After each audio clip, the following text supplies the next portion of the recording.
दोस्तों US senator Lindsey Graham one of the most influential senators US में बताए जाते हैं। ये वही हैं जो कि भारत के ऊपर 500% टैरिफ लगाएंगे वो वाला बिल लेकर के आए थे और ठीक उसी के बाद ट्रंप भी भारत को कॉर्नर करना शुरू कर दिए थे। दरअसल ट्रंप के ऊपर इनका बहुत ज्यादा इन्फ्लुएंस है।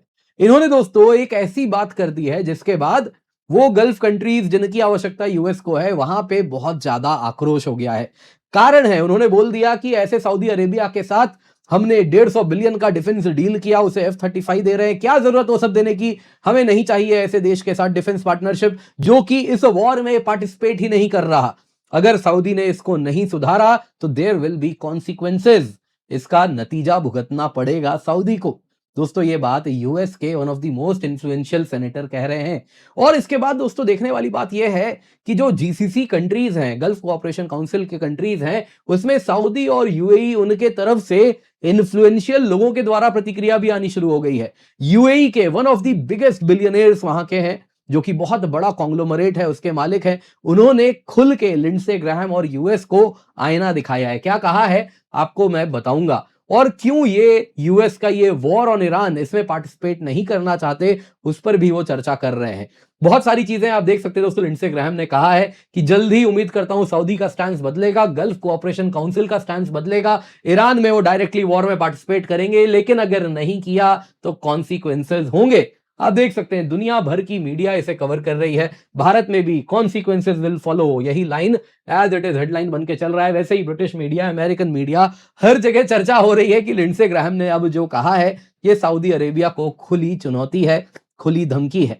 दोस्तों सोशल मीडिया में अगर आप देखें तो सऊदी अरेबिया से भी, यूएई से भी, कतर से भी काफी ज्यादा क्रिटिसिज्म हो रहा है। लिंडसे ग्राहम की बात करें तो सऊदी अरेबिया से यहाँ पे देखिए, सुनिए जरा क्या कह रहे हैं। लिंडसे ग्राहम के उस ट्वीट पे उन्होंने कमेंट किया, तुम सेनेटर हो, प्रेसिडेंट नहीं हो यूएस के, और ना ही तुम सऊदी अरेबिया के मिलिट्री के कमांडर हो, तो अपनी जगह जानो और वैसा ही बोलो। लेकिन दोस्तों ये क्या है, जनमानस है, लेकिन जो जानते हैं लिंडसे ग्राहम कितने इन्फ्लुएंशियल हैं, वो काफी संभाल के एक एक चीज को पॉइंट बाय पॉइंट रिबटल किए हैं। यहां दोस्तों जो देख रहे हैं ये खलाफ अहमद अल हब्तूर है। ये अल हब्तूर ग्रुप है जो कि बहुत बड़ा यूएई का कॉन्ग्लोमरेट है, उसके मालिक हैं। अब दोस्तों इतने इन्फ्लुएंशियल व्यक्ति हैं, मल्टी बिलियनर हैं, ये किस प्रकार से यूएस पॉलिसी को क्वेश्चन कर रहे हैं, जरा उस पर भी हम चर्चा करेंगे। पूरा का पूरा इनका जो ट्वीट है उसको हम जरा देखेंगे। दोस्तों काफी अच्छे से इन्होंने अमेरिका को आईना यहाँ पे दिखाया है। यहाँ पे दोस्तों लेकिन सोचने वाली बात यह है कि आखिरकार जीसीसी कंट्रीज कब तक अवॉइड करेंगे, क्योंकि उनके भी कुछ रेड लाइंस हैं और यदि ईरान ने उसको पार किया तो उनके पास भी ज्यादा ऑप्शन बचेगा नहीं, एक्सेप्ट द फैक्ट यूएस के साथ इस वॉर में खुल के सामने आने के। तो क्या हो रहा है आइए जरा आज उसी पर चर्चा करते हैं, पर इससे पहले आगे बढ़े आपसे निवेदन है वीडियो लाइक करें, चैनल सब्सक्राइब करें, बेल आइकन अवश्य दबा दें, और साथ ही साथ बड़े गर्व के साथ आपको मैं बता रहा हूं इस बार यूपीएससी सीएससी 2025 रिजल्ट में अनअकैडमी लर्नर्स ने गजब परफॉर्मेंस किया है। जी हाँ, अगर आप देखें तो टॉप 10 में 8 लर्नर है, टॉप 50 में 32 है, टॉप 100 में 65 है, और तो और ऑल इंडिया रैंक 1 अनुज अग्निहोत्री हमारे ऑनलाइन क्लासरूम प्रोग्राम के ही स्टूडेंट हैं। यहाँ पे आप देख सकते हैं दोस्तों बहुत सारे लर्नर्स हैं जो कि टॉप 10 में आप देख सकते हैं, जो कि अनअकैडमी के प्लेटफॉर्म लर्नर्स हैं काफी इनमें, और आप देख सकते हैं online classroom program platform learner, बहुत सारे हमारे स्टूडेंट्स हैं जो कि इसमें रैंक लाए हैं। दोस्तों यहाँ पे आपको बताना चाहूंगा कि इसके साथ अनअकैडमी का जो सब्सक्रिप्शन है ये क्वालिटी सब्सक्रिप्शन है जो कि एग्जाम क्लियर कराता है। आप लर्नर्स जो हमारे रिजल्ट ला रहे हैं वही सब कुछ बता रहा है। यहाँ पे दोस्तों आपको कह देता हूं इस वक्त आपके लिए हम लोएस्ट एवर प्राइस लेकर के आए सब्सक्रिप्शन में 16,999। जी हाँ, एक साल की सब्सक्रिप्शन मिल रही है जिसमें आपको 60% ऑफ प्लस डबल वैलिडिटी मिल रहा है, और इस वजह से दोस्तों आपको ये कीमत मिल रही है। यूज द कोड KC10 यानी KC10 ताकि आपको ये डिस्काउंट मिल सके। इसके सिवा दोस्तों ये ऑफर 13 मार्च को खत्म हो जाएगा। अगर आप 18 महीने या उससे अधिक की सब्सक्रिप्शन लेते हैं तो आपको CSC एश्योर भी मिलता है, जिसका मतलब है फॉर एनी रीजन अगर आप एग्जाम नहीं क्रैक कर पाए तो कोई बात नहीं, आपको एक्सटेंशन हम देंगे subject to terms and condition, जो दिखाता है आपने मेहनत की है। तो जरूर जाएं, पिन कमेंट में लिंक है, अवश्य जाके जुड़ जाएं। सबसे पहले दोस्तों यहां पे जरा देखते हैं हुआ क्या है, यूएस थ्रेट कैसे आई है सऊदी अरेबिया को। जरा ये ट्वीट पढ़िए लिंडसे ग्राहम ने क्या लिखा है। अमेरिकन एम्बेसी को इवैक्यूएट किया जा रहा है रियाद में, क्योंकि ईरान से कंटिन्यूअस हमला हो रहा है सऊदी अरेबिया के ऊपर। जहां तक मेरी अंडरस्टैंडिंग है सऊदी अरेबिया कैपेबल मिलिट्री होने के बावजूद भी इस एफर्ट में हमारे साथ लड़ नहीं रहा है। ये जो बारबेरिक टेररिस्ट इरानियन रिजीम है, जो कि पूरे इलाके को टेरराइज करके रखा है, 7 अमेरिकन की मौत का कारण बना है, उसके खिलाफ सऊदी खुल के नहीं आ रहा। सवाल है, क्यों अमेरिका ऐसे देश के साथ डिफेंस एग्रीमेंट करे, किंगडम ऑफ सऊदी अरेबिया जैसे देश के साथ, जो कि हमारे साथ म्यूचुअल इंटरेस्ट के वॉर में भी ज्वाइन नहीं कर रहा।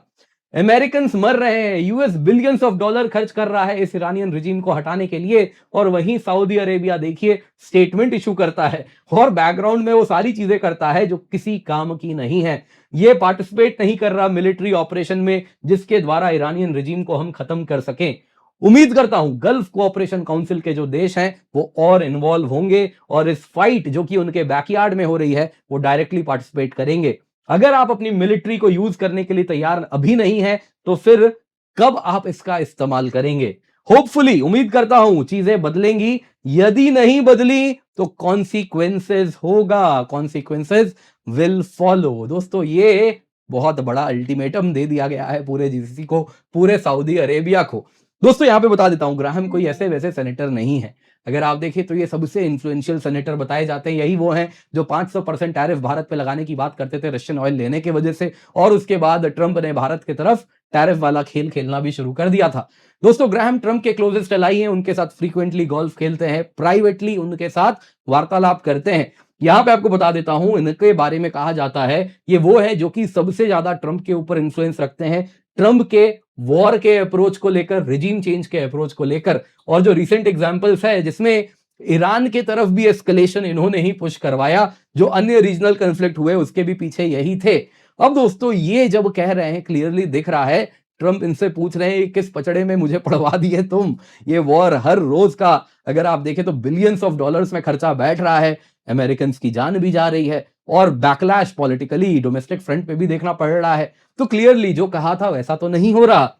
खैर, यहां पे वापस इस ट्वीट पे आते हैं तो लिंडसे ग्राहम ने यहां पे जो कहा है कि देखिए हम क्यों major defence agreement Saudi Arabia के साथ करें। दोस्तों, ये बात कर रहे हैं मई 2025 में जो सऊदी अरेबिया और यूएस के बीच में डिफेंस डील हुआ था। बताया जाता है इतिहास में अब तक का सबसे बड़ा डिफेंस डील है। 142 बिलियन डॉलर्स का defence assets Saudi Arabia US से खरीद रहा था। जी हां, चैरिटी नहीं है, खरीद रहा था 142 बिलियन डॉलर का डिफेंस एसेट्स, वो जो कि ये दुनिया को बेचना चाहते हैं। तो क्लियरली दोस्तों, ये जो है, सबसे पहले इसके साथ भी सऊदी अरेबिया ने कमिट किया था 600 बिलियन डॉलर का। इसके ऊपर से ये यूएस में निवेश करेंगे, इन टोटल 1 ट्रिलियन निवेश करेंगे। यूएई ने कहा था 1.4 ट्रिलियन निवेश करेंगे। कतर जैसे छोटे देश ने कहा था 600 बिलियन निवेश करेंगे। तो दोस्तों, ये जो पूरा का पूरा यूएस जीसीसी रिश्ता है, इसमें यूएस नेट गेनर है। तो ये तो चूरन बिल्कुल भी ना ही बेचें कि ऐसे डिफेंस अग्रीमेंट को हम क्यों करें। आप दौड़ के करेंगे क्योंकि आपको पैसे मिलते हैं इन्हीं अग्रीमेंट से। दोस्तों, ये जो यूएस जीसीसी रिश्ता है, इसमें यूएस इज नेट गेनर, ये बात किसी से छुपी नहीं है। बदले में यूएस क्या देता है इनको? बदले में यूएस इनको देता है सिक्योरिटी गारंटी। वो सिक्योरिटी गारंटी का ईरान ने क्या हश्र किया, हम सब ने यूएई और सऊदी की तस्वीरें देख ली हैं, वहां पर क्या हो रहा है। तो क्लियरली यूएस अपने एंड ऑफ स्टिक को तो मेंटेन नहीं कर पा रहा, लेकिन हाँ, बातें बड़ी बड़ी जरूर वहां से हो रही हैं। खैर, जो भी है दोस्तों, अगर आप देखें तो इन सब के बाद काफी ज्यादा क्रिटिसिज्म हो रहा है, जीसीसी से ही आ रहा है। अगर बाकी क्रिटिसिज्म जो जनमानस कर रहे हैं वो आप दरकिनार भी कर दें, जरूरी क्या है, इन्फ्लुएंशियल लोग क्या कर रहे हैं। यहां पे अगर आप देखें तो इनको आप जो देख रहे हैं दोस्तों, ये खलाफ अहमद अल हब्तूर हैं, अल हब्तूर ग्रुप के चेयरमैन हैं। दोस्तों, ये यूएई के one of the biggest conglomerates के ओनर हैं, बिलियनियर हैं, और अगर आप देखें तो यूएई की सबसे बड़ी कॉन्ग्लोमरेट है, सबसे बड़ी कंपनी है। और इन्होंने यूएस सेनेटर लिंडसे ग्राहम के उसी ट्वीट पे जवाब दिया जिसमें उन्होंने कहा कि देखिए यूएस क्या कर रहा है कि इस पूरे इलाके को एक डेंजरस वॉर में लेके चला गया और बिना कंसल्ट किए। इन्होंने कहा कि हम अच्छे से जानते हैं कि हम क्यों अंडर अटैक हैं और हमें क्यों कौन इस वॉर में घसीट के ले गया वो भी हम जानते हैं। हमसे बिना पूछे हमारे सो कॉल्ड अलाइज हमें इस वॉर में झोंक दिए। इन्होंने कहा हम इस वॉर में एंटर नहीं करेंगे किसी और के इंटरेस्ट को सर्व करने के लिए, तुम्हारी रोटी सेकने के लिए। हम अपने बच्चों की जान नहीं देने वाले इस कन्फ्लिक्ट में, वो भी ऐसा वॉर जो कि डिप्लोमेसी और पॉलिटिकल सिचुएशन से सॉल्व हो सकता था, उसमें हम अपने बेटों की जान नहीं बहाएंगे। इन्होंने ग्राहम के क्लेम के बारे में कहा कि गल्फ स्टेट्स बेनिफिट करते हैं यूएस प्रोटेक्शन से, तो इस पे इन्होंने कहा कि देखिए हम जो यूएस वेपन्स लेते हैं उसके लिए आपको बिलियंस देते हैं, ये बिजनेस ट्रांजैक्शन है, कोई चैरिटी आप नहीं कर रहे। दूसरी बात, हमें आपकी प्रोटेक्शन नहीं चाहिए, आपसे यही विनती है, अपना हाथ हमसे दूर रखें। फिर इन्होंने कहा सेनेटर ग्राहम के बारे में डायरेक्टली कि आप भले यूएस सेनेट के सेनेटर हैं, लेकिन आपके जो बोल हैं उससे ऐसा लगता है कि आप इजरायली कैंसेट यानी इजरायली पार्लियामेंट के ज्यादा बड़े मेंबर लगते हैं, ना कि यूएस सेनेटर लगते हैं, क्योंकि आप इजराइल के इंटरेस्ट को यूएस के इंटरेस्ट से अधिक डिफेंड कर रहे हैं। इन शॉर्ट उन्होंने कहा देखो इजराइल का वॉर है, यूएस लड़ रहा है, और यूएस लड़ रहा है, तुम लड़वा रहे हो, तुम्हारी मर्जी, लेकिन हमें तो ना लड़वाओ उसमें। इसके आगे इन्होंने कहा कि जो ग्राहम कमेंट कर रहे हैं ऑयल रिजर्व्स के बारे में, ईरान में इतना, वेनेजुएला में इतना, इससे पहले ही इन्होंने ही सेनेटर लिंडसे ग्राहम ने कहा था हम खूब पैसा बनाने वाले हैं एक बार जब ये वॉर खत्म हो जाएगा। तो इन्होंने कहा कि अगर आप देखें 31% ऑयल रिजर्व्स ईरान और वेनेजुएला के मिला के हैं, तो क्लियरली इतना बड़ा रिजर्व यदि यूएस कंट्रोल में आ जाएगा तो ये चाइना के लिए नाइटमेयर है। तो वॉर ऑयल और मनी के द्वारा मोटिवेटेड है, कहीं से भी सिक्योरिटी के द्वारा नहीं। यदि ये नंबर्स दिखें तो पिक्चर क्लियर हो जाती है, आप ये वॉर क्यों लड़ रहे हैं, सिक्योरिटी तो बस और बस आडंबर है, कृपया करके हमें इससे दूर रखें। अब दोस्तों ये बातें तो अच्छी लग रही हैं, लेकिन सवाल यहां पर ये उठ रहा है कि आखिरकार कब तक जीसीसी डायरेक्टली इंटरवीन नहीं करेगा इस वॉर में। एंड ऑफ द डे कुछ रेड लाइंस हैं, यदि वो पार हो गए तो उनके पास भी ऑप्शन यहां पे बचेगा नहीं।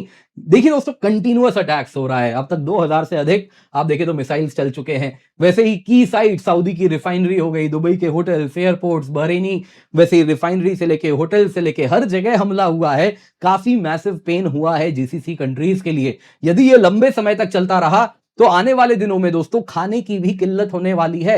ये पूरा का पूरा इलाका उसी हॉर्मुज से फूड इंपोर्ट भी करता है, तो बड़ी समस्या है। यदि वाटर डिसैलिनेशन प्लांट हिट होने लग गया तो पूरा का पूरा शहर उजड़ जाएगा। ये करेंगे तो करेंगे क्या? ऑलरेडी इन्वेस्टमेंट इन सारे देशों से खींचना शुरू हो गया है। टूरिज्म तो दूर की बात है, जिसके ऊपर ये बहुत ज्यादा बेट कर रहे हैं। डेटा इकोनॉमी बनाएंगे, डेटा सेंटर्स उड़ा दिए गए हैं, तो इनके लिए भी धीरे धीरे समस्या बढ़ रही है। यदि ईरानियन स्ट्राइक्स चलते रहे ऐसे ही, मेजर कैजुअलिटीज होती रही, एनर्जी एक्सपोर्ट ऐसे ही बंद रहा, तो आने वाले दिनों में इनके पास कहीं ना कहीं इस वॉर में एंटर करने के सिवा कम ही ऑप्शन यहां पर दिख रहा है। आखिर कब तक ये भी खींचेंगे इसको?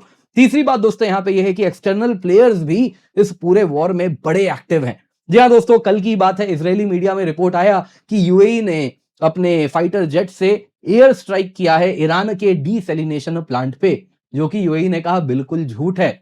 वैसे ही दोस्तों ईरान का कहना है कि जो हमला हुआ है अजरबैजान पे, तुर्की पे, वो कह रहा है हम नहीं करा रहे, ये तो इजरायली करा रहे हैं, अमेरिकन करा रहे हैं। तो वो सारी बातें भी यहां हो रही है। क्लियरली दिख रहा है कि यूएस इजराइल इनके इंटरेस्ट में है कि बाकी रीजनल प्लेयर्स को भी इस वॉर में लाया जाए, बूट्स ऑन दी ग्राउंड वही देंगे। तो आखिर कब तक दोस्तों, क्योंकि एक्सटर्नल वातावरण भी वो ऐसा कर रहे हैं कि इनको वॉर में झोंकना कहीं ना कहीं उनके नीड्स के लिए भी आवश्यक है। तो ये कब तक बच पाएंगे, ये भी देखने वाली बात है, कब तक वो विजडम प्रिवेल करेगा। क्योंकि एक पॉइंट के बाद दोस्तों समस्या तो बढ़ेगी इनके लिए भी, ज्यादा दिन तक ये भी बिना इंटरवीन किए नहीं एक्सटेंड कर पाएंगे।